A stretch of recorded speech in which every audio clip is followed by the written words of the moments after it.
Olá, que bom estar com você. Quero inicialmente cumprimentá-la,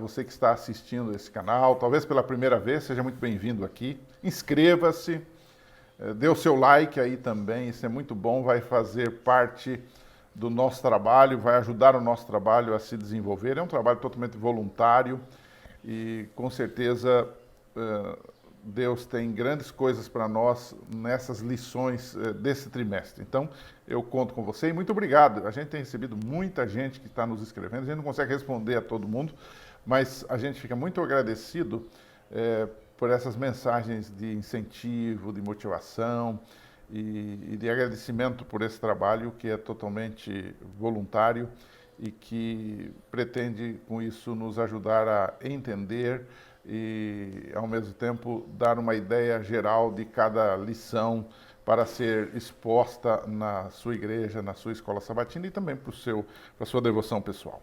Pois bem, a lição número 2, estamos começando hoje, do profeta Isaías, ela fala um pouco sobre crise de liderança. Na lição 1, você está lembrado, nós estudamos crise de identidade. Pelo próprio pecado, o povo perdeu a sua identidade. Eles estavam perdidos em todos os sentidos. Agora, aqui no item 2, nós temos uma crise de liderança. De alguma forma, nós estaremos analisando o comportamento da liderança de Judá e os tristes resultados desse comportamento. Então, nós temos aqui, na verdade, também dois blocos grandes dentro da lição dessa semana. Um é uma análise do rei Uzias, que era o rei da época do profeta Isaías, quando Isaías estava começando o seu ministério. Esse rei morreu e aí então Isaías desenvolveu o seu ministério dali para frente. Uzias, de alguma forma, nessa semana, está sendo analisado como uma amostra de liderança. Por outro lado, um contraste com o chamado de Isaías e a sua própria liderança profética benéfica ao povo de Deus. Então vamos lá. Ponto número 1, eu intitulei Uzias, uma amostra de liderança. Né? O chamado de Isaías, que ocorre no ano que morreu o rei Uzias, segundo Isaías 6:1, é muito interessante a gente analisar este reinado. Né?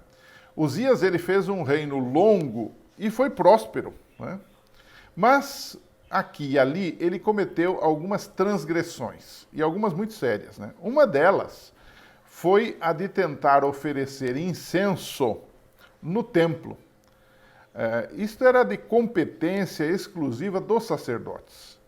Então ele demonstrou um certo desprezo, descaso, eu diria eu, e uma certa ousadia não santificada em tentar fazer algo que era próprio dos sacerdotes, que dentro daquele sistema deveria ser assim, né? E a Bíblia diz que por ele desobedecer, ele ficou leproso, segundo Crônicas 26, verso 21. Né? De alguma forma, Uzias representa aqui o que acontecia com os demais líderes de Judá. Né? Eles eram o que podemos chamar de leprosos espirituais. Eram líderes que, pelo seu comportamento pecaminoso, eles eram ineficientes, eram, em certo sentido, inúteis para o povo. É aquela história, quer dizer, se o líder faz o que é correto, as pessoas o seguem com alguns passos de distância para trás. Agora, se ele faz o que é errado, o povo vai adiante dele no erro. Então, aqui nós temos um problema sério. E o pior de tudo também é que o próprio Judá estava em perigo com a morte de Uzias, que foi por volta do ano 740 a.C., estava em perigo, porque eles estavam diante de uma possível invasão do império maior daquela região na época, que eram os assírios. E isso, de fato, aconteceu em algum momento, primeiro lá com Israel, na parte norte, e tanto é que eles foram levados cativos, né? E Judá também sofreu com estas invasões, como nós vamos ver mais adiante nas próximas lições, nós vamos ver algo sobre isso. Então você tem aqui uma crise de liderança entre o próprio povo de Deus. Tanto é que esses reis, a maioria deles, fez o que era mal perante o Senhor. Então, protótipo de liderança má. Isso deveria ser algo para a gente pensar hoje também. como é que nós, como líderes, estamos agindo, fazendo, né? As coisas. Estamos nós, de fato, honrando o chamado de Deus ou vivemos em função da nossa própria glória, do nosso próprio poder, do nosso próprio amor ao poder? E isso deve ser bem pensado hoje também. Mas em contraste com isso, o segundo bloco da lição que nos interessa, nós temos Isaías. A partir do chamado de Isaías, você tem uma amostra do que deve ser um verdadeiro líder, uma verdadeira liderança chamada, comissionada e submissa à vontade de Deus. Então, aqui nós chegamos naquele famoso texto de Isaías 6, quando Isaías tem uma visão no templo e ali ele contempla a glória de Deus. Deus lhe aparece como santo, santo, santo, né? E essa santidade, que é uma marca de Deus, que ele transfere para seus filhos, foi transferida para Isaías também. E essa visão da santidade, da grandiosidade, do poder de Deus, levou Isaías a reconhecer a sua própria pecaminosidade. Ele vai dizendo lá no verso 5, 6, verso 5 de Isaías: ai de mim, porque vou perecendo, porque eu estou no meio de um povo de impuros lábios. Ou seja, ele reconhece a sua pecaminosidade, a sua impureza diante da pureza e da santidade de Deus. E então ele clama por perdão. E o texto bíblico de Isaías 6 diz que o serafim, o anjo, toma as brasas do altar, toca os lábios do profeta, seus pecados são removidos. A brasa do altar, a gente sabe que era algo para manter aceso ali o incenso, que era aromático, que era uma espécie de louvor a Deus, né? Então, nesse caso, Isaías torna-se ele mesmo um incenso, né, oferecido a Deus, claro que simbolicamente, naquele momento ali, né? E purificado, agora, o desafio de Deus para Isaías foi sobre a missão que ele tinha para cumprir, né? Vai e dize a esse povo, né? E ele diz: eis-me aqui, envia-me a mim. Mas eu queria fazer aqui uma espécie de resumo desta experiência de Isaías 6, como uma amostra do que deve acontecer com todos os filhos de Deus, especificamente com os líderes de Deus. Nós podemos aqui dividir em 4 visões que Isaías teve no seu chamado, né?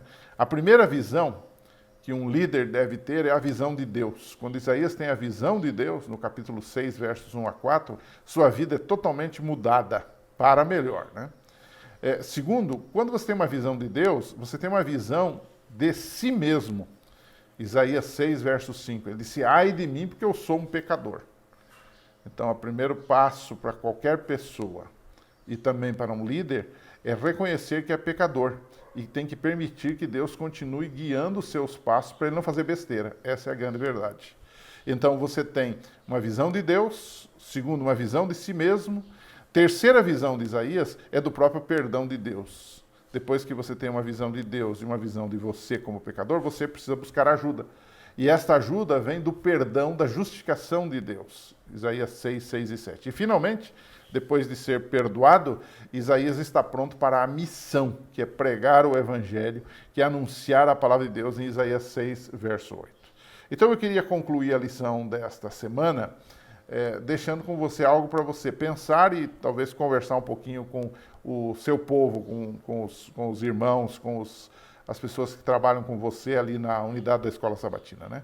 Interessante que Deus deu uma mensagem para que Isaías levasse ao povo, lá no final do capítulo 6, e ele diz assim: vai e dize a este povo. E Deus diz assim: ouvis de fato e não entendeis, e vedes em verdade, mas não percebeis. Ou seja, havia um certo endurecimento do povo, né? O autor da nossa lição até faz uma comparação entre o endurecimento do povo, a mensagem de Isaías, e com o endurecimento do coração de Faraó, né?